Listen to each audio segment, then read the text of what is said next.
Hi folks, Six Slices here. Now, I've got another knife from my high-end knife series here. This is the Chris Reeves Small Inkosi. Now, obviously, like most of the Chris Reeves knives, they come in small and large. This one is, not only is it small, it's actually smaller relative to the other knives that they do, so we'll come to that in a minute. We have, of course, in this case, a Tanto blade. Now, this knife, just like most of the Chris Reeves knives, is available in a choice of usually 2 or 3 different blade shapes, always a drop point. They do a sort of sheep's footy blade and a Tanto. I'll save you the rant about Tantos never this shape in Japan, but it's just an interesting knife shape, and I think the chap that owns these bought it just because it was a bit different. You know, he had drop point Chris Reeves knives and he wanted something different, and I understand that. I actually think it's quite an elegant blade shape, because you've got this deep hollow grind on the rest of the blade, and unlike some of the Sebenzas, it's a dual thumb stud, so even for somebody like me who can open it sometimes with a Sebenza with only one stud, I find it really difficult to open it. Now, what I don't know is what the steel is on this. I'm aware that they used to S35 VN was Chris Reeves standard for a long time, and that was a steel that he developed along with Crucible, that made the S30 V, and they added a bit of N, which is nickel, to the S30 V and came up with the S35 VN, which was Chris Reeves standard for quite a long time. More recently, they moved on to S45 VN, and then more recently still, they've moved on to MagnaCut. Now, I don't know which steel this is. I would guess it's either S45 VN or it's MagnaCut.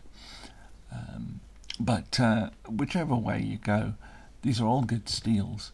MagnaCut obviously is the end steel of the day, so everybody must have it.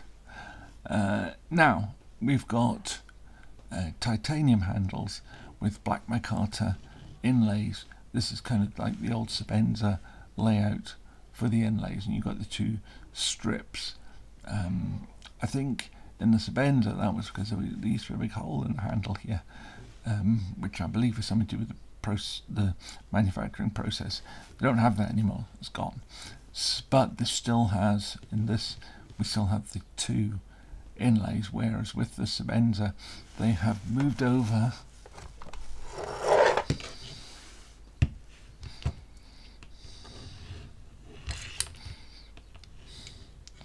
to a single piece of inlay.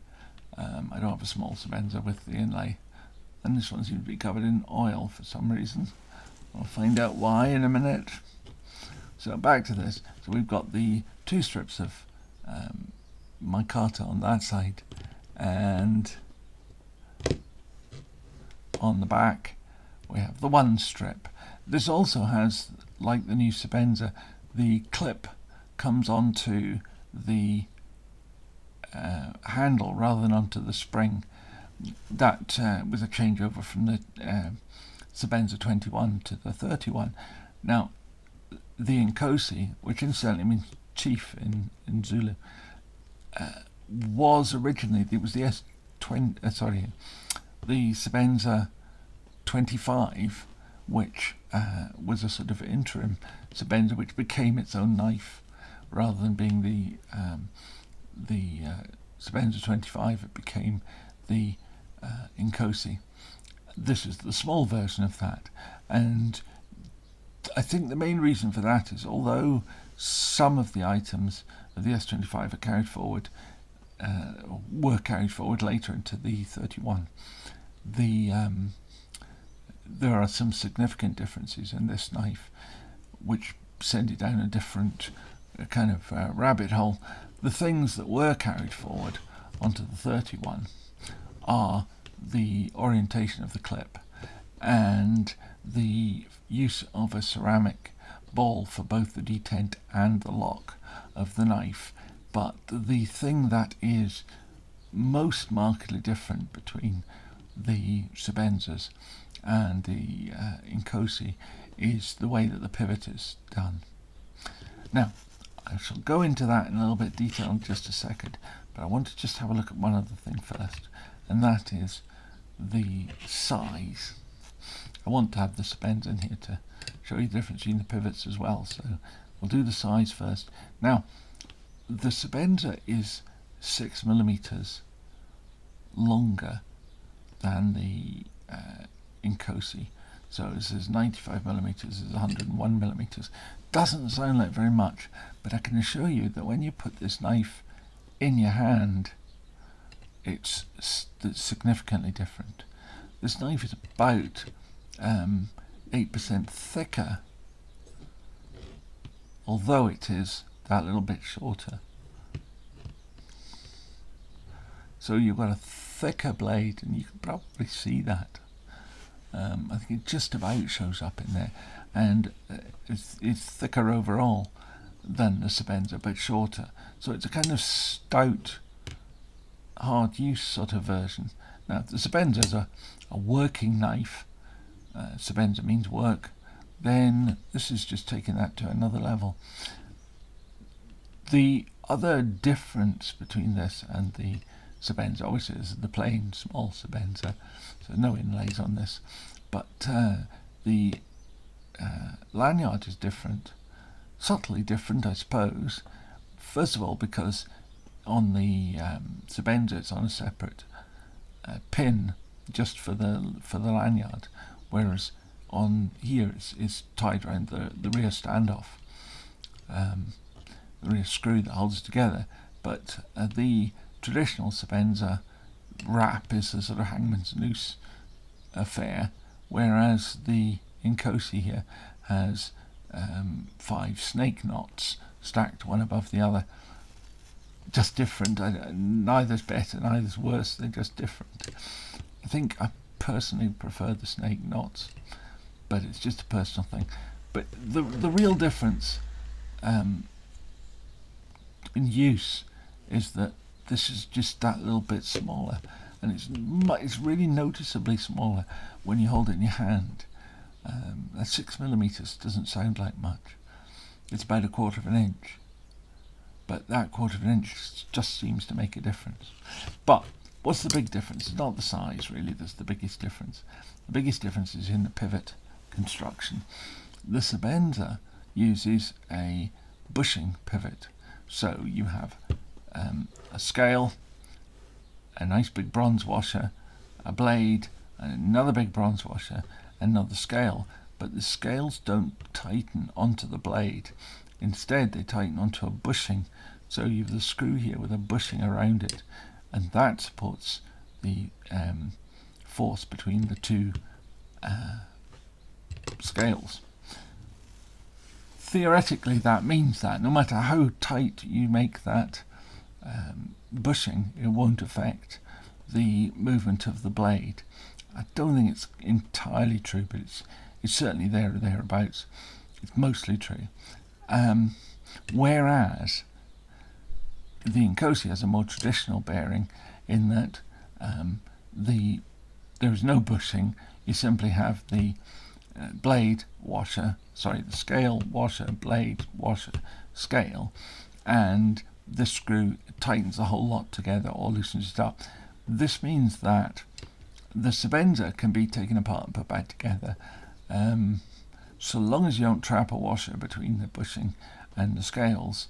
Any ham-fisted idiot, including me, can take a Sebenza to bits and put it back together and have the same action as it had before. To tune the action, you need to actually sand down the washers or sand down the bushing. Sanding down the washers makes the action freer, sanding down the bushing makes the action tighter. and that's once done is a process that's done. You could theoretically, if you made it too loose, you could go and then rub down the bushing and make it tighter. But if you make it too tight and you want to make it a bit loose, eventually you come to a point where you can't thin out the materials anymore and still have the knife work. The Inkosi is far more like a traditional modern pivot, in that the tension you put on this screw here determines how loose or free or tight the action is. That does require one other change to make it work, and that is that the stop pin, which is here as a screw head, you'll notice on the Sebenza it's a screw head on both sides with a kind of a standoff in between, so that's a fixed distance as well. The bushing creates a fixed distance across the pivot. Here, because the pivot can vary in tightness, the stop pin has to be able to move, and the way that Chris Reeves do that is that it is screwed to the clip side, spring side of the knife, but it is free floating on the show side. So actually I think it makes quite a nice effect, because you get this nice rounded end to it, but the knife can move up and down this stop pin depending on how tight or loose you make this screw here. The screw, it doesn't really matter, it just acts as a pivot. Because these are close together, so this one needs to be able to move. So you can adjust the action and you can tune the pivot of the knife as you see fit. Now, the other thing I suppose I probably should have said about the style and shape of this is it has these finger grooves. So effectively 1, 2 and 3, and then your little finger can go wherever. I find these little grooves a little bit too small, so I would probably prefer not to have them. But that being said, they don't create huge hotspots, partly because this knife is so small, so it doesn't destroy the handling of the knife or anything like that. But I think I probably prefer the simpler, blockier Sebenza with its single sort of, well, it doesn't, the cutouts for the lock release, really, there isn't really other than this sort of almost like guard arrangement, just like you slide it onto the blade, there isn't really a finger groove at all. Of course, one of the things I like about Chris Reeves knives being left-handed is that they make left-handed pivot knives, which means that I can actually appreciate the frame lock in the way that it should be appreciated, unlike with almost any other frame lock knife.